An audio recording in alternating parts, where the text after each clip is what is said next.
Did you know there's a brand, just like Coca-Cola, that's recognized by almost everyone on Earth? That's right, it's Sony.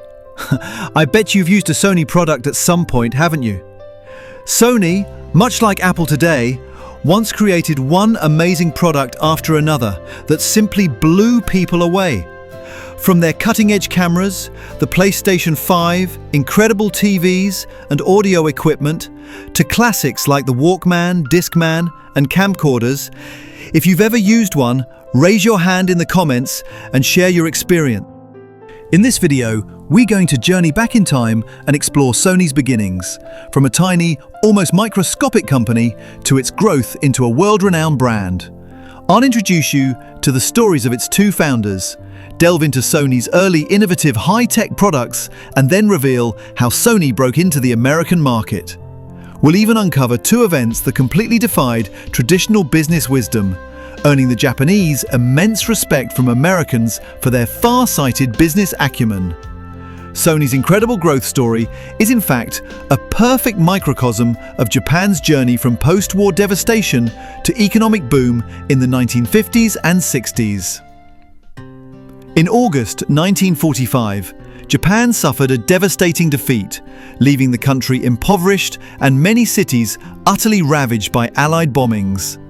But just a few months later, in October 1945, a visionary man named Masaru Ibuka established the Tokyo Telecommunications Research Institute in a warehouse at the Shirokiya department store in Nihonbashi, Tokyo. Born in 1908, Masaru Ibuka was an electronics engineer who graduated from Waseda University's School of Science and Engineering.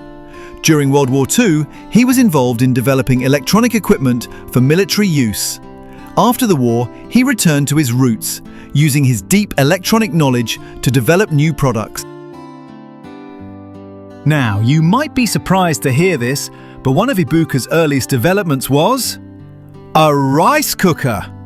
Yes, you heard that right, a rice cooker.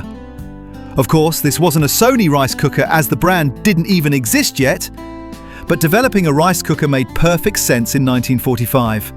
With the war just over, the first priority for everyone was simply having enough to eat. Traditionally, cooking rice required firewood, which was time-consuming and demanded constant attention. Ibuka envisioned an electric rice cooker. Just plug it in and it starts cooking, saving people so much time. However, materials were incredibly scarce in Japan back then, so he had to use basic materials like wooden barrels and aluminium heating wires. Sadly, the research failed. Sometimes the rice was too hard, other times it was mushy like porridge. He just couldn't cook perfect, fragrant white rice. As a side note, the electric rice cooker Ibuka envisioned wasn't successfully developed until 10 years later, in 1955, by Toshiba. Another early product developed to help employees and generate much-needed cash flow in the company's nascent stage, around 1946, was an electric heating pad. This was a simple pad that heated up when plugged in. However, these low-tech products weren't what Ibuka truly wanted to create. They were purely for survival, to ensure employees got paid and had food on their tables. In fact, the company was so reluctant to put the Tokyo Telecommunications Industry name on these rudimentary products that they sold them under the name Ginza Hot Sale Merchants Association. Then, on May 7th, 1946, a pivotal moment arrived.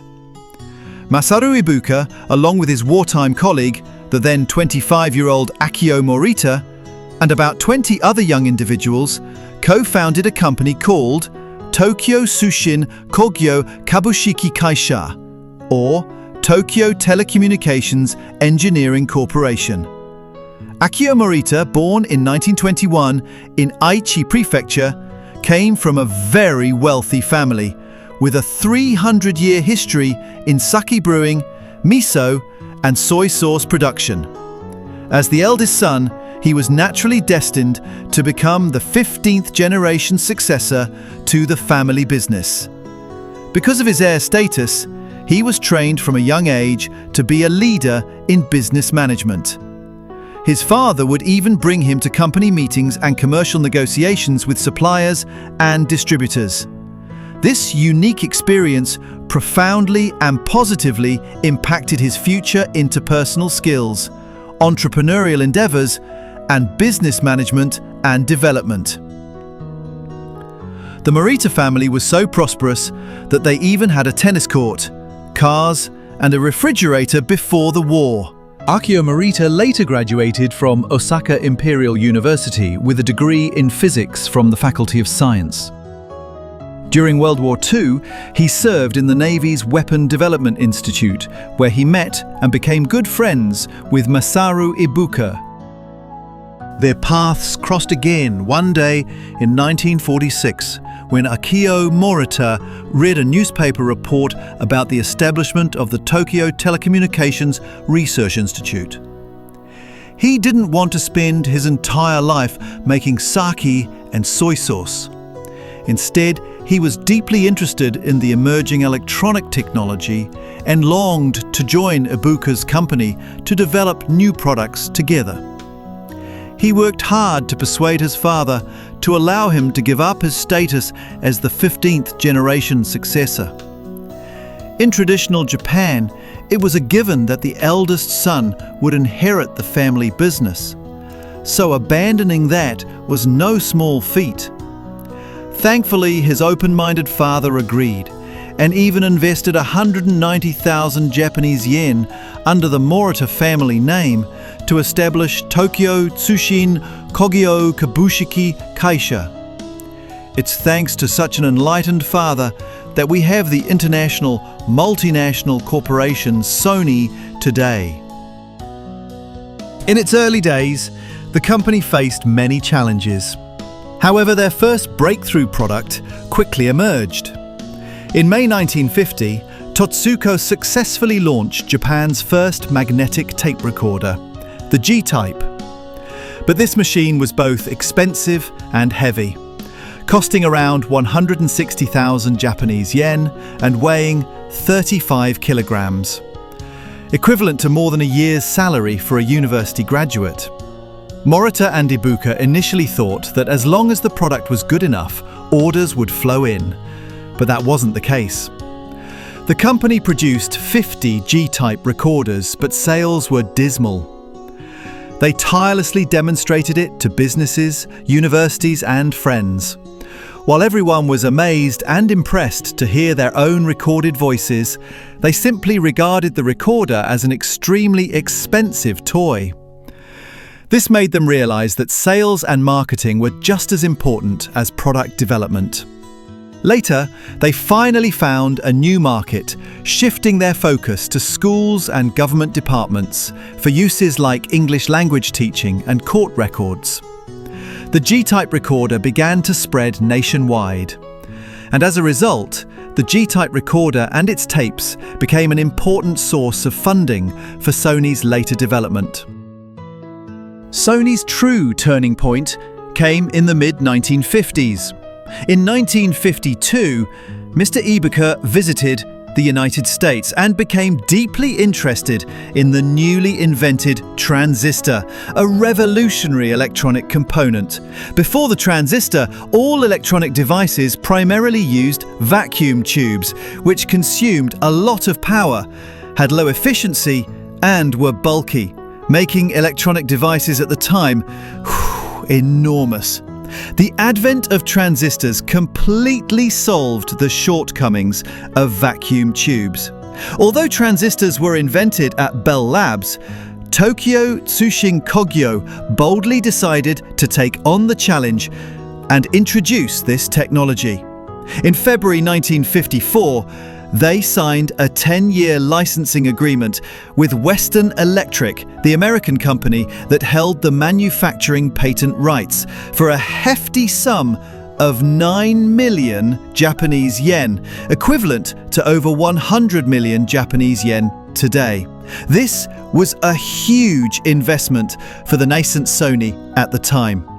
In July 1954, Tokyo Tsushin released Japan's first PNP alloy-type transistor and germanium diode. In September 1955, after securing the licensing agreement and over a year of research, finally, Tokyo Tsushin launched Japan's first transistor radio, the TR-55.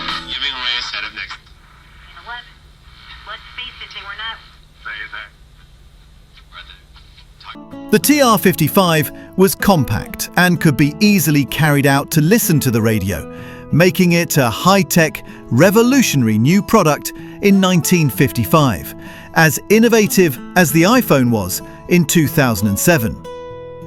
Despite its advanced technology, the TR-55 was expensive in Japan, priced at 19,900 Japanese yen, which made sales difficult. To address the high price, Akio Morita came up with an interesting solution. They launched the TR-2K, which sold for only 5,700 Japanese yen. The reason for the lower price was that Tokyo Tsushin only sold the components. Customers had to assemble it themselves.